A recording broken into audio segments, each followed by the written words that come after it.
How's it going? Getting with another video this week.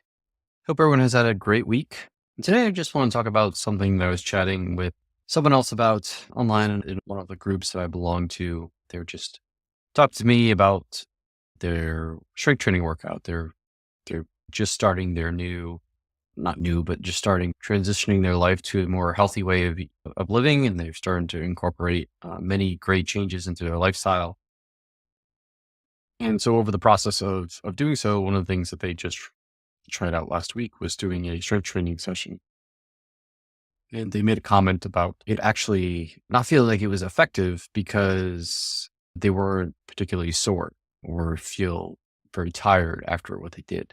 So they thought that it wasn't good use time or a good way of strength training or exercising, so forth and so on, because like many people, they equate exercise with just really depleting, feeling terrible, having to feel like it was a sufferfest and just feeling absolutely miserable in the hours after and days after, and struggling to get out of bed and go up and down the stairs and just all that stuff. That's because we've just been conditioned by what looks in the best on, I think, as far as like advertising and like social media and selling fitness trends and stuff like that. The things that are going to get the most views, the most clicks, the most people to try something out is the one that looks like, holy, that workout or that exercise or that workout program really destroys you. That looks great. And so that's going to get the most views. That's going to get the most clicks. That's going to get the most eyes on the thing. And then most people equate that to what they need to do, because then they see the person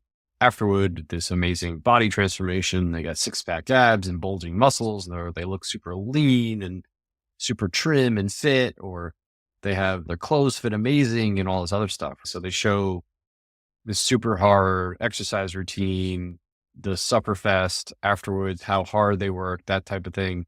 And then they show the 8-week transformation picture of what that person looks like. And then you're conditioned to believe that, oh, I need to work just as hard in order to get those types of results.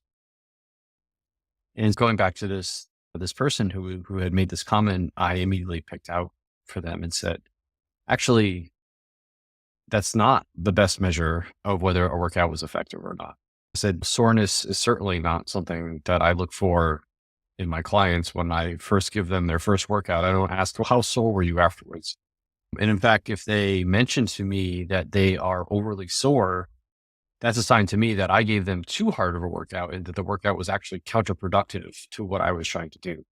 So why is soreness? Isn't a sign of like it's pain, it's growth and all that other stuff? And no, it's not. It's just a sign that you really pushed your muscles way too far and you did some damage to them. And that's why they sore and they hurt.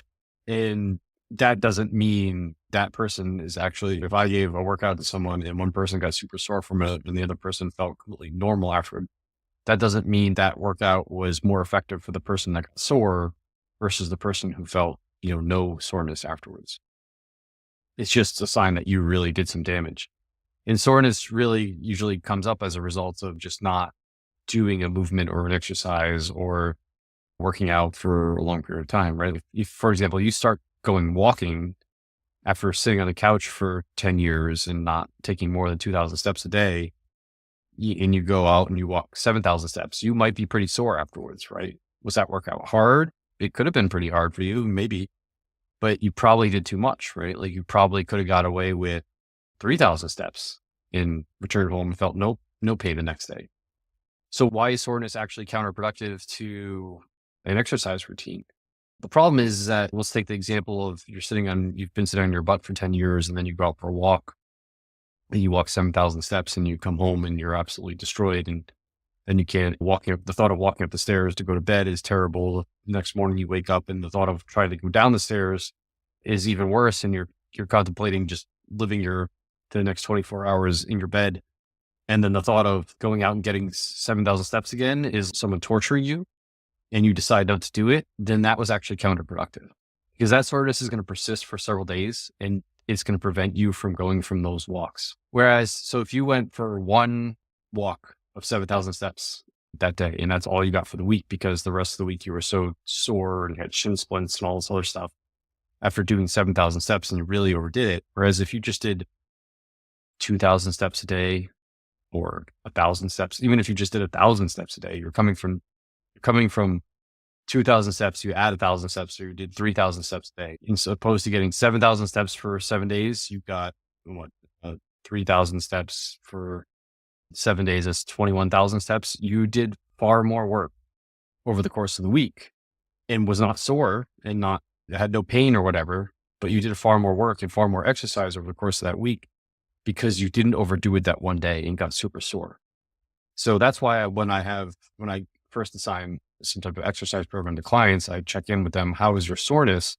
And I want them to be like, I felt the workout, but in my question to them is like, are you going to be able to work out again effectively when the next scheduled workout is? And if they say no, or maybe I'm not really sure, I have to see how this pain resolves over the next few days, then I'm like, okay, let me know how it goes, but we're probably going to cut the volume or the training or the exercises down a little bit because you're just overly sore. Even if you're questioning the fact that you might be able to make your next workout is a sign to me that we overdid it. So we need to dial it back a little bit. I want you to you should feel like you did some work, like you should feel like you exercised. But you have that good feeling of, okay, I felt like I moved my body, but like I'm not, the thought of going up the stairs isn't, terrifying to me. That type of thing. It's a common misconception that we had to feel bad or feel like death or feel like I sweat super hard or that type of stuff with exercising for it to be effective. When in reality, all we really need to do is just do a little bit more than what you were doing. So in our walking example, if you're taking 2,000 steps a day, a little bit more than what you were doing is 3,000 steps. And it doesn't seem like it's not going to be overly taxing. Probably it's not going to be you're not going to be pouring sweat by taking an extra 1,000 steps a day or whatever, but it's a little bit more than what you're doing. And that's enough to elicit change. And we just want enough to elicit change. We don't want enough to make you absolutely destroyed, because being absolutely destroyed means you're actually going to get less total exercise in over the course of the week than if you just did a little bit and you felt I worked out a little bit, but I should be fine to make my next workout.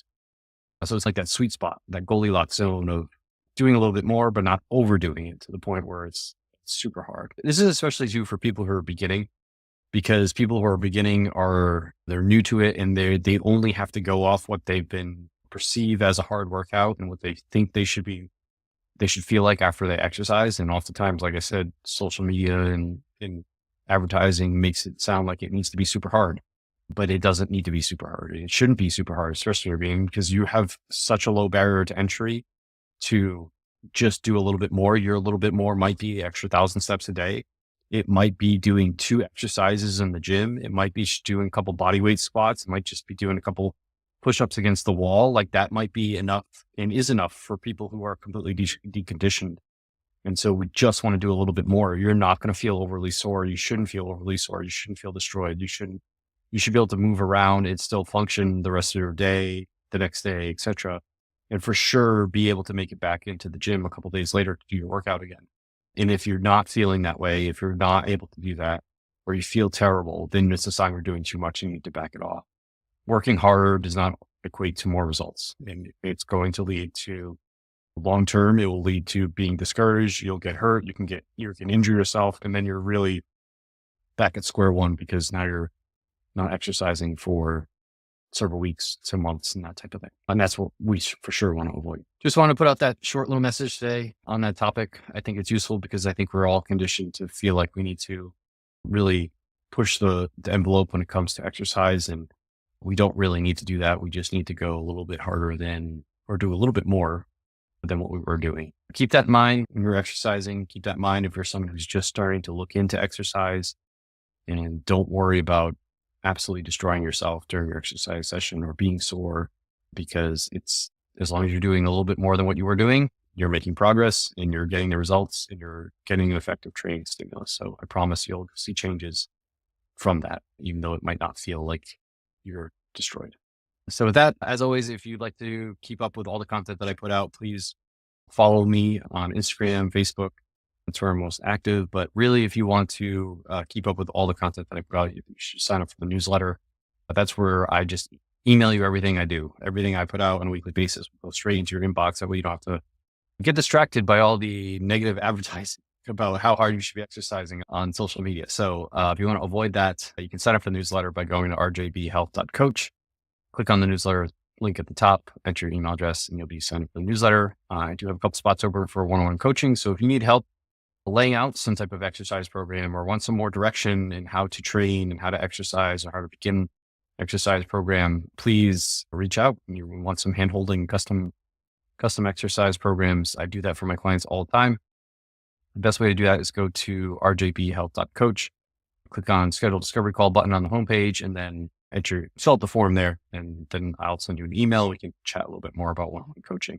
And as always, I appreciate everyone listening in. If you have any questions, comments, feedback, or anything at all, please reach out via the comments below or just sending me a direct message, and I'm happy to chat a little bit more.